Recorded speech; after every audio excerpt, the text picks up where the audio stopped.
এটা দেখে কি মনে হচ্ছে বন্ধুরা? এটা কি চাট?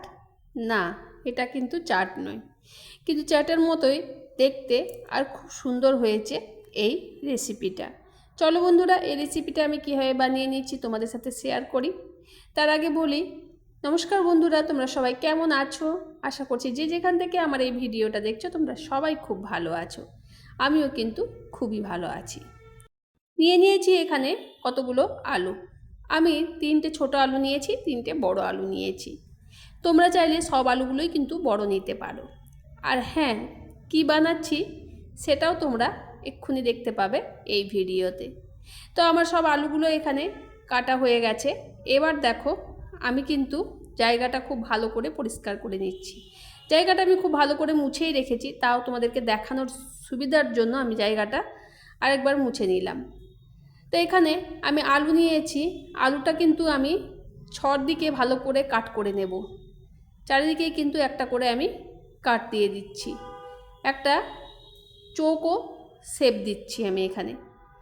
তারপরে দেখো, পাশে রাখা আছে দুটো আমার ছোট কাঠি। এখানে চপস্টিকের দরকার, কিন্তু চপস্টিক না থাকার জন্য আমি দুটো এখানে কাঠি নিয়েছি। তো চলো বন্ধুরা, তোমাদেরকে এবার জানিয়ে দিই আমি কি বানাচ্ছি। আমি বানাচ্ছি এখানে আজকে পটেটো ফ্লাওয়ার।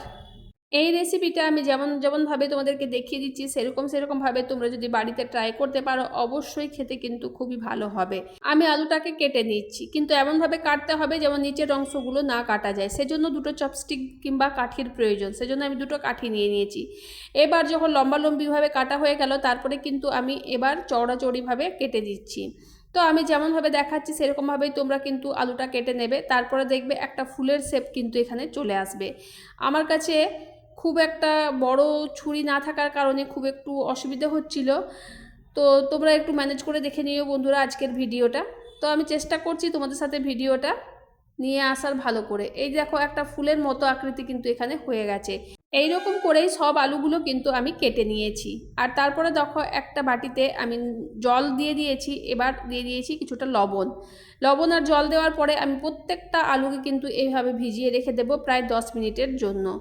তো তোমরা এভাবে কেটে নিতে পারো, আর এভাবেই কিন্তু লবণ জলে ভিজিয়ে রাখতে হবে 10 মিনিটের জন্য। লবণ জলে ভিজিয়ে রাখার ফলে দেখবে আলুর ফুলগুলো কিন্তু খুব সুন্দরভাবে দেখা যাবে। এখানে আমার খুব একটা যেহেতু বড় আলু নয়, ছোট আলু, সেজন্য ফুলগুলো একটু কম বুঝতে পারবে হয়তো, কিন্তু তোমরা বড় আলু দিয়ে করলে ফুলগুলো খুব সুন্দর বুঝতে পারবে। এখানে দেখো, আমার কিছু কিছু ফুল কিন্তু রেডি হয়ে গেছে, আর কিছু কিছু যেগুলো ছোট সেগুলো কিন্তু ফুলের মধ্যে খুব একটা ভালো বোঝা যাচ্ছে না, কিন্তু তোমরা বড় আলু দিয়ে করলে সেগুলো বুঝতে পারবে। তারপরে আলুগুলো একটা পাত্রের মধ্যে নিয়ে নিলাম, আর একটা শুকনো কাপড় দিয়ে, সুতির কাপড় দিয়ে কিন্তু খুব ভালো করে এখানে জলটা মুছে নিতে হবে। জলটা মুছে নেওয়ার পর এখানে দেখো, আমার আলুগুলো অন্য একটা পাত্রে নিয়ে নিয়েছি। এখানে 1 চামচ কর্নফ্লাওয়ার আছে, 1 চামচ বেসন আছে। সেগুলো আমি একটা ছাঁকনির সাহায্য নিয়ে চারিদিকে ছড়িয়ে দেব। হাতে করে ছড়ালে কিন্তু আলুর ভেতরে প্রবেশ করবে না সব মশলাগুলো, সেই জন্য আমি এখানে ছাঁকনির সাহায্য নিয়েছি। আর বন্ধুরা, একটা জিনিস কিন্তু আমি এখানে স্কিপ করে গেছি তোমাদেরকে দেখাতে, সেটা হলো আমি এখানে লঙ্কার গুঁড়োও অ্যাড করেছি। তো তোমরা কাশ্মীরি লঙ্কার গুঁড়োও দিতে পারো, চাইলে ঝাল লঙ্কার গুঁড়োও দিতে পারো। আমি এখানে ঝাল লঙ্কার গুঁড়ো অ্যাড করেছি, কিন্তু সেটা স্কিপ হয়ে গেছে। তারপরে এখানে আমি একটুখানি লবণ দিয়ে দিলাম। তারপরে খুব ভালো করে ফুলের মধ্যে আমি জিনিসপত্রগুলো, মশলাগুলো খুব ভালো করে মাখিয়ে নিলাম। কড়াই গরম হতে দিয়ে দিয়েছি পরিমাণ মতো সাদা তেল। খুব ভালো করে গরম করে আমি কিন্তু আলুর ফুলগুলো সেই তেলের মধ্যে একটা একটা করে ছেড়ে দিচ্ছি। এখানে আমার সব আলুর ফুলগুলো কিন্তু দেওয়া হয়ে গেছে। তো এবার সেগুলোকে ভেজে নেওয়ার পালা। খুব ভালো করে এখানে ভেজে নিতে হবে। আর কর্নফ্লাওয়ারটা আর বেসনটা দেওয়ার জন্য আলুগুলো আরও বেশি মুচমুচে হবে। আর এরকম করে আলুর ফ্লাওয়ার তোমরা যদি বাড়িতে না বানিয়ে থেকো অবশ্যই বানিয়ে নিও, কিন্তু খেতে দুর্দান্ত হয়।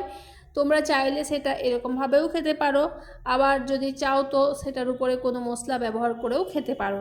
আমি এখানে কি কি জিনিস অ্যাড করব সেটা তোমাদের সাথে অবশ্যই শেয়ার করব। এখানে কিন্তু আলুর ফুলগুলো আমার সব রেডি হয়ে গেছে। দেখতেই পাচ্ছ কি সুন্দর মুচমুচে করে ভাজা হয়েছে আলুর ফুলগুলো, আর দেখতেও কিন্তু দারুণ হয়েছে। তো তোমরা এভাবেই কিন্তু বাড়িতে বানিয়ে থেকো। আলুর ফুলগুলো খেতে এবং দেখতে দুর্দান্তই হবে। আমার কাছে আরও দুটো ছিল আলুর ফুল, সেগুলোকে আমি ভেজে নিচ্ছি আর একটা ব্যাচে। তো সেটাও তোমাদের সাথে আমি শেয়ার করছি। দেখতেই পাচ্ছ খুব সুন্দর হয়েছে আলুর ফুলগুলো দেখতে।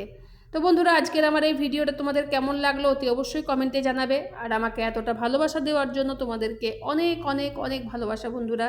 পুরনো বন্ধুরা আমার যারা পাশে আছো তাদেরকে অনেক ভালোবাসা। যারা নতুন বন্ধুরা আমার এই ভিডিওর মাধ্যমে জয়েন হয়েছো, তারা যদি এখনও পর্যন্ত আমার চ্যানেলটা সাবস্ক্রাইব না করে থাকো, চ্যানেলটা সাবস্ক্রাইব করে পাশে থাকা বেল আইকনটি অবশ্যই প্রেস করে রাখো, যাতে যখনই আমি কোনো নতুন ভিডিও ছাড়বো অবশ্যই প্রথমে তোমাদের কাছে চলে যাবে।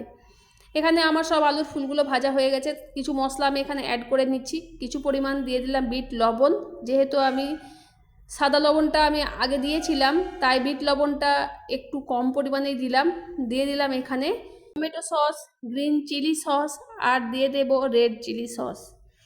আমি এই 3টে সসের সাথে পরিবেশন করছি, তোমরা চাইলে এমনিভাবেও খেতে পারো। তো সসগুলো দেওয়ার জন্য আরও বেশি ভালো লাগছে আলুর ফুলগুলো। তোমরা সসগুলো দেওয়ার চেষ্টা করবে। তো কেমন হয়েছে আমার রেসিপিটা জানিও। তো চলো বন্ধুরা, টাটা, বাই বাই। ভালো থেকো, সুস্থ থেকো। দেখা হচ্ছে আবার কোনো নতুন ভিডিওর মাধ্যমে। ভালো থেকো বন্ধুরা।